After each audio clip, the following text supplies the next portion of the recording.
Yeah. Okay, welcome again to another Word of Torah. We're going to learn some Hebrew together. This is Moshe Abrams and myself, Rod Bryant, on this beautiful day.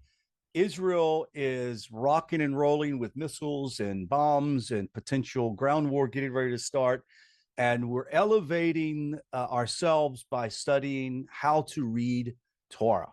One of the Mm. things that we've learned over the last few weeks is we can conduct operations spiritually that helps Israel during their time of war by studying Torah, changing our what do you call it, our perceptions, growing spiritually, connecting with Hashem at a higher level. So here you have a great opportunity to join us. We're going to do these sessions every week from here on out till we finish the end.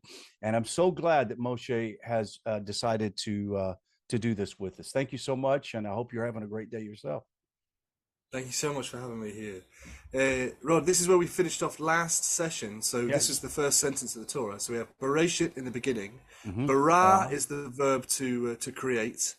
And then Elohim. So we Elohim. have the verb first and then who's doing the verb. And then we talked last time about et is the object marker. So that's pointing to what's being created. So we have et hashemayim, the heaven, ve'et haaretz. And that ve on the second et is an and, basically. Right. So we have two ets, which means we have two objects being created. But let's go to our next verse. This is where we're coming in today. This is the new stuff. So we have here to start with v'haaretz. Now, some of us are already very familiar with the phrase Eretz Yisrael, so we know that we connect that with the feeling of the land. So we have an extra letter here. We have the vav, just like in va'etz, meaning and, but ha'etz here means the. That's the definitive article. So it says and the land, and then we're going to get more information about the land. But what we'll see from this is when we say land at this point, it's not what we know now. We're not talking about, kind of rocks and dirt and grass. We haven't got to that stage yet. We're talking about the basic principles of the creation of the universe. So we use the word haaretz, but those rules are about to be introduced by God in these verses. So this word here is actually a super important word. This is haita, right? And what's happening here is we have the word hoya means was, hoveh means is, and yiyeh means will be. So haya is what we call a neutral or a masculine. I'm getting very grammar on you. Don't worry, it's going to get exciting in a minute. But haya is the masculine or neutral word for was. Right. If we want to make a verb feminine, the verb to be, the verb to was, if we want to make it feminine, we normally add a letter hey on the end, a feminine hey. But because this already ends in a hey, if we'd say haya, we'd all Right. run out of breath. So what we do is we add in this little taf here so that we can stick a feminine hey on the end. So Ah, what that is effectively is it's showing that it's feminine by adding in a taf, which only do if the verb ends in a hey, right? So gotcha. with that in mind, why do you think the verb to be is feminine here? We have haya, the haaretz haya, and the land was. So why is this feminine? Oh, that's an interesting question. That is a really interesting question because there is something going on here, right? Hmm. You have and the land, which you said it was not grass and herbs, so Right. it's about physicality being brought into existence. Absolutely. That's a And really so, nice way of putting it. Yeah, yeah. physicality. Yeah. Because of And course now Hashem is this the infinite. next word Hmm. shows us that it's pointing to something that is feminine. Right. So the land, the haaretz, that's it turns out the land is a feminine word. Mm-hmm. So when the aretz does something, it does it in the feminine. Right. So the word to be has been made feminine by the fact that the noun haaretz is feminine. There, So that's so good. she, That's good. so it's almost like Yeah. saying the land she was rather than it was. It's almost saying the land she was, right? Right. Right. And so Um, the land being, and also any country considers their country almost a feminine thing. It's a nurturer, right? It right. takes care of you. It grows crops. That's beautiful. That's good. We have this kind of Mother Earth idea, Yes, and of course, if life comes out of the Earth, that's a feminine characteristic. that is. Um, yeah, I like that. Okay, so for haaretz, hayita, the land was. Mm-hmm. And then we have this phrase tohu vavohu. Tohu vavohu, lovely sounding thing to Tohu say. vavohu. And this, in the modern age, we use this idea to mean chaos, tohu vavohu. Now, the translations you'll mostly get are unformed, which is the tohu, and void, vohu. And you're like, what, void? Like its taxes don't count. We've voided it. But it's the idea that it's unformed. It doesn't have, just as you said, physicality yet. It hasn't been organized into the proper DNA and everything to make it. That's right. Yeah, exactly. You think about God is the infinite. Right. Infinite means without limits. And limits, if you think about everything, every object that you hold, like this is my phone, it has limits, it has edges, it has physicality. But God doesn't have edges. There's nowhere where God isn't. So there's no end to God the way there is to an object. So in reality, he's having to create limitation, and that's the process that we see here. Exactly. We're going from the infinite to the finite. Yes. Now, God obviously stays finite, but the finite, God stays infinite, but the finite becomes what we need. God's creating what we need in space, which is the finite universe. Everything we've ever experienced is finite, and God made that for us to inhabit. So tohu vavohu is before that process. It's unformed and void. It's the kind of big wobbly, undefined, semi-infinite, and it goes on to give us more detail and say that. Sorry, I've just noticed here. I've put in this circle here to connect it down here to the word to home. In a minute, the word to home is going to mean deep. So you can consider tohu vohu to be unformed, but if the to home is going to be the deep, that's the unformed deep. So I've just noted that to connect myself. We'll get there in a minute. Okay. But it says tohu vohu. It says v'choshek al panei to home. Okay. So choshek is just a word for darkness. Mm-hmm. So now we have this tendency. You're going to see the word deep to home in a minute. We have this tendency to think of the deep. We think of the ocean, right? Mm-hmm. Because that's the deepest thing that we've ever experienced. Apart from those couple of astronauts that might be tuning in, we've only ever been on this planet, and the deepest thing on the planet is the ocean. So we immediately picture that. But we're not starting on a planet because the planets haven't been made yet. We're starting up in the unformed. So we have to think more like astronauts and say, oh, the deep, the unformed deep, is like space. Correct. That's what we're talking about. This, and so choshek, darkness. Al panei to home is on al panei, the face of. Your pana, your panim is your face. So panei with a yod and a sera is face of, to home, the deep, this unformed deep. So it's vast, it's unformed, it's dark. This is the blank canvas that God is writing the universe onto. Right, and it's interesting I want to restate this so that people can understand. What we're witnessing here is God creating restriction and physicality, and He's placing all of this in dark matter. We're in unknown. Physicality's in the dark matter.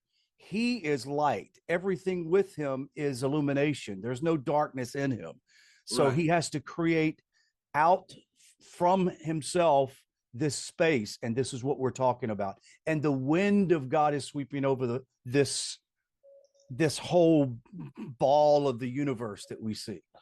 Right, and that's it. And I think that if you ask a physicist, if you're talking to a physicist, you say, what happened before the Big Bang? Exactly. Most physicists will tell you that the question doesn't make sense. Because we think, Big Bang, that's when matter and energy started. But actually, it's also when dimension started. Correct. Time and space began with the Big Bang. Right. So, when we see this first sentence that we dealt with last session, Bereshit bara Elohim et hashamayim ve'et haaretz, you go, in the beginning, God created the heaven and the earth. Oh, that's it created. You're like, no. This is the introduction. Right. This is the process we're about to see. All of this stuff is how God did it. So what we're looking at here, the Eretz being, the land being unformed and void, this is God preparing the space. I'm now going to start working. And like you say, even the idea of light and darkness, these are principles, these are laws of physics that God is going to introduce, which means when He first introduces them, or it first introduces them, we'll talk about that grammar in a minute, it doesn't necessarily look like what we think. Even when we come to light, the light is there's a kind of light, and then God adds rules to it. So it's all about introducing rules to the universe that we all then take for granted, but they're not necessarily there in the first instance. So exactly as you said, we have Choshek al Pnei Tehom, darkness on the face of the deep, right? And then just as you said, V'ruach Elohim. And so of course Elohim that's the noun. We discussed that last time, didn't we? That's the noun of God. So that's not the personal name of God. That's just the noun, and you can apply that to God, the only true God, or foreign ideas of gods and deities and things like this. Also, Elohim here is in reference to is a masculine. It's judge. It's the final ruler. It's the final designer. It's all the above when you see Elohim. Right. Absolutely. As we go through the Torah, you see that it tends to use one word with certain aspects. Absolutely. And another. Yeah, absolutely. Ruach, interesting. And now, grammatically speaking, you can see how we have a resh, we have a vav with an u dot in the middle of it. So we don't say the v in vav unless there's a vowel underneath the vav. So when there's a dot over it, we say o. When it's underneath the hook, we say u. So we have ru. But strange thing about the letter chet, which is coming at the end here, is when you put a patach underneath it, and when it's the last letter of the word you put a patach under, you say the vowel before the chet. So that might be confusing people. Some people might know some of the rules and go, oh, that's rucha, but you'd need a hey on the end. But if it ends in a chet and there's a patach, you go ruach. Okay, so that's that word. And that is, just as you say, wind or spirit. Even the word for smell is reach, right? And smell is considered to be the kind of most spiritual sense, because if I'm talking about sight, I'm looking at something physical. Light is bouncing off a physical object, I'm looking at it. If I'm talking about taste, I'm measuring something with the senses in my mouth. All of these different things. If I'm hearing, I can hear where something came from. But smell is very intangible. And you can't tell where it's coming from, you can't tell how big it is or how recent it is. You don't really get that much. You just get a kind of sense of something, right? And that's associated with spirituality, and so is ruach, wind. So of course everything at the moment is the intangible. Wind doesn't have shape, weight, you can't feel it, you can't measure it, it's just this flowing. So everything right now is flowing, and soon we're going to start having fixed objects and edges. But even when describing God is described as Ruach Elohim, the most intangible, hard to connect. Intangible, by the way, I don't mean less real, I mean less easy to measure. You can't, put a finer point on it. So Ruach Elohim, the Spirit of God, the wind of God, Mrachefet al Pnei Hamayim. Now, this word will not come up again, so I'm just going to tell you what it means, right? But when it's words which come up very commonly, like al panei, we can discuss why that means on the face of something. But merachefet, well, I'm just going to tell you, because we have this word here, rachaf, which is to do with hovering, and it's not a great deal of stuff in the ancient world and in the Bible that spends a lot of time hovering. We haven't invented drones and helicopters and whatnot. So occasionally a bird might manage it, but they're not the subject of the Torah. So that rachaf is to do with hovering, and so it's it's around above what's happening, okay? But Ruach Elohim Rachefet hovered al Pnei Hamayim. Now, another point of contention. We don't have planets. We don't have stars. We don't have matter, really. So when it says Hamayim, which is the modern word for water, are we thinking the Spirit of God is hovering over the face of the H2O, of the, two hydrogen atoms and an oxygen? H2O, yeah, and an oxygen atom. Had to figure that one out real quick, yeah. Right, yeah, I had to check. Am I counting this right? So, Mayim comes to be the word for water, but right now I think it's better just to think of this again as flow, because that's what water does, and everything in Hebrew is defined by a verb. Right? So this space that was formed, this dark matter, physicality, we see that it's not water that he's talking about. It means that this flow that was going on, this energy that was forming up this physicality and getting ready to bring about creation was sweeping through it, was sweeping over it. Like it's active. Right. Yeah. But it's also not It doesn't have an edge or a shape, or it's, No. it's like water just takes on whatever shape of the environment it's Right. in. That's that Right. kind of idea. So everything that's been described, even the arets, which we think of being very fixed and with boundaries and borders, Hmm. that's unformed and void. Right. God is Ruach Elohim, the wind of God, and then Right. and then all of this is happening on top of the Mayim, the something flowing, something liquid, something maybe not physically water, but something flowy. So Right. that's what we've got. It's all in flux. It's all in flow. It's all in chaos. It's all. I like to look at it. undefined. I like to look at it as energy, Okay, absolutely. or frequency, or something like that. Something Could be. is actively like working there. But we have to be talking through metaphor because we Right. have never experienced anything like this without the laws Absolutely. of physics. So we're using the best language. Torah is using the language which is most clear to us. But Yes. we're still trying to imagine something almost unfathomable, right? So where does it go next? Well, then you talked about energy. This is really cool. Okay, so that's the premise. The earth was unformed and void, darkness on the face of the deep, the wind of God hovering over the face of the water, and then this is the first kind of introduction of an act of creation, right? And it happens with the word V'yomer. Now you're going to get to know this word really quickly because this is actually probably the most common word in the whole Bible. Amar is the three-letter verb root to speak or to say. The Yod is telling us that he or it is doing it. That in Hebrew, there's not really an explicitly masculine gender to words. There's either explicitly feminine, exclusively feminine, or masculine and neutral. So if something is masculine or neutral, it uses this tense. So the Yod means he or it will do it. And this vav here, I'm actually going to change the color of this vav because I tend to use the red vav to mean and. But this is actually a different grammatical function. This is a tense flipper. So yomer would be he will say. V'yomer means he said or it said. Okay. So this flips. It can flip a past tense word in the future or a future tense word into the past.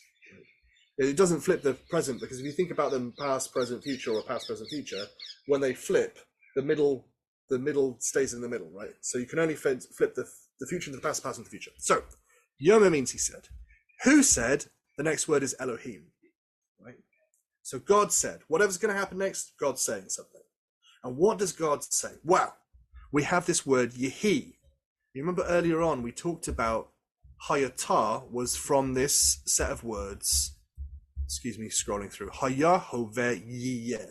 Haya is was, Hoveh is, and Yiyeh is will be, right? With a hey on the end. And Yehi is the same word as Yeh. It just doesn't have a hey on the end. You can make little changes like that. So Yehi means there will be or it will be. Okay. Do you know the word or? Have you come across that word already? This word Aleph Vav Resh. I don't think we have, but it's light, right? Absolutely. That's exactly what it is. So what God says is there will be light. He doesn't say let there be light. To let something, that's another verb. That would have to have another verb in there. So we always say let there be light as if something's stopping there from being light, and then God takes, opens the floodgates and out comes light. No. God says literally simply there will be light or it will be light, right? And the crazy thing about this is that that's an act of creation because God is truth. God speaks truth. God can't lie, right? And God is speaking the universe into existence. So when God says there will be light, there has to be. Light comes into existence because God said it would happen, right? Because otherwise it would have caused God to lie, and God can't lie. So the nature of the truth of God caused this light into existence. The fact that is that the universe obeyed God and light happened. And let me show you something cool. We know that this blue vav here is a tense flipper rather than and, right? But the bit that God is saying is Yehi or, there will be lights. The next bit, Vayehi or, is not God speaking. This is the result of God speaking. And that vav is not a red vav, an and. This is a light blue vav. This is a tense flipper, right? So when first time we saw the word Yehi, it meant there will be light, right? The second time we see it means, rather than there will be, it means there was light. Right. Now, this is the thing that's going to make you noodle. Okay, hang on. Why am I making a big deal of this? Well, the reason is because we have Haya means was, Hover means is, and Yiyah means will be. So why doesn't the Torah use the word Haya? Yehi or there will be light, Haya or there was light. The Torah is trying to show you that exactly as God said it would be, that's how it was. We don't even change the word. We just flip the tense because we need it to be past tense because that's how the grammar works. But we don't change the words because exactly as God said it would be, that is how it is. That's incredible. That Isn't means that fun? before this is conceived, that is it, and it was, or it happened, and light came. It Yeah. already happened because he just conceived it in his conscious, and it happened. He He spoke spoke it, and Right. then it responded. It Right. couldn't not. There's two really cool things about this.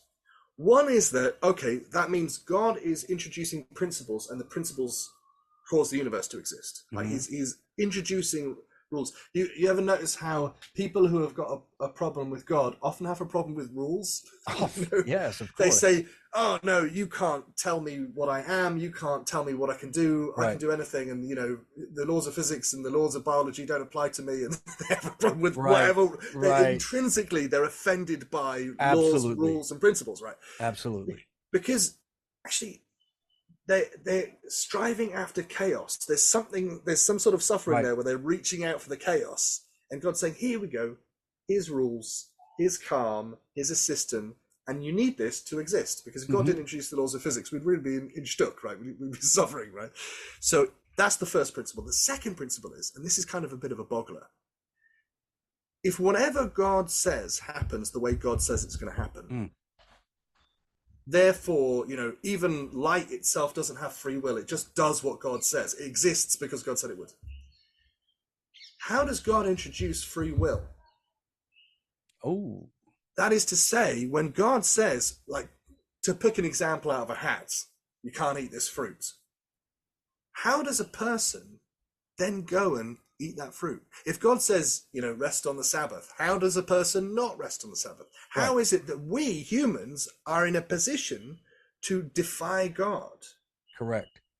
Because God's setting up the rules. So if God doesn't like that, God just doesn't give us that ability, right? If God wants us to be automatons, robots with no free will that do everything right all the time and never make any mistakes, he just keeps us like light and just tells us what to do and we do it. We right? could have just stayed there with him. So absolutely, yeah, we just are perfect, Right. But Right. we're capable of being imperfect. And if God's introducing the rules, what's going to happen to get us from here, where everything obeys God's voice, to where we are now? Now, remember as well, even everything in creation, a fox doesn't defy God. A fox doesn't have the concept of defying God. A fox just is a fox, right? A sheep is a sheep. The sun is the sun. Everything is what it is. Even angels can't defy God. They're just the impulse of God. So how is it that people can do it? Well, this story is going to tell us how that is.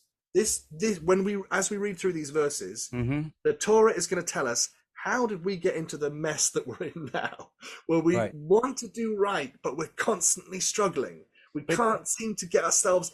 This is the beauty of why we are here, is that we signed up for this. We agreed with Hashem that we wanted to go from a holy state to a state of absolute, like, this world physicality is the most bound prison that we could choose, because we said, we think we can maintain our holiness and free choice if you give us this opportunity, and we'll be able to elevate our neshamas to the highest level. And Wonderful. we're in it. Absolutely. Yeah. Absolutely. And listen, I started off as a primary school teacher, right? Yeah. And a really important principle of teaching primary is letting the kids know you can make mistakes. Right. Because if you are ashamed of mistakes, or you don't want to say because you might be wrong, then you don't say anything out loud ever. And if you don't want to have a go because you might do it badly, you never have a go at anything. And kids aren't really scared of mistakes. They have this innocence where they go, I'll give it a go. I'll see if I can do it. And so then they learn and grow and mature, and it's messy, and sometimes they fall down, and sometimes they get bruised, and then they get back up again. And this is very complicated. But Yes. that's kind of what God did for us as well. And we need to stop beating ourselves over the head with the idea that we have to be perfect all the time. We can never get anything wrong. And we also need to quit thinking that this whole process just turned out to be a accident and things just fell apart. Right, this is all purposely working. I mean, it's working absolutely. as a design.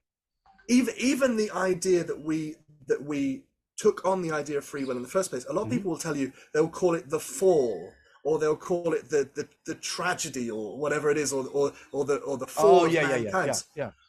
But it's life. You think God didn't know this was going to happen? God set this whole thing up in the first place, knowing full well what's going to happen, and took pleasure in it. Right. So, I'm excited to see where we go, where we explore. No, this is going to be so good because, when we get to Adam and his decision to let Eve eat the fruit, in his mind, he already knew, like, we can work through this. Like, we can fix this. Now, by the time he ate the fruit, the sages say that he lost the ability to know what to do. But the whole point was he knew what was going on. Right. Well, this is the thing. There's so many interesting discussions in the commentaries because this book is so interesting that you get the smartest people in every generation going, let's have an argument about this. Let's, and some things are inarguable. Everyone's in agreement. This is what happened. And other times there are people are like, pulling the hair out, going, how could you think it was that? It was this. Right. But it's supposed to draw us in.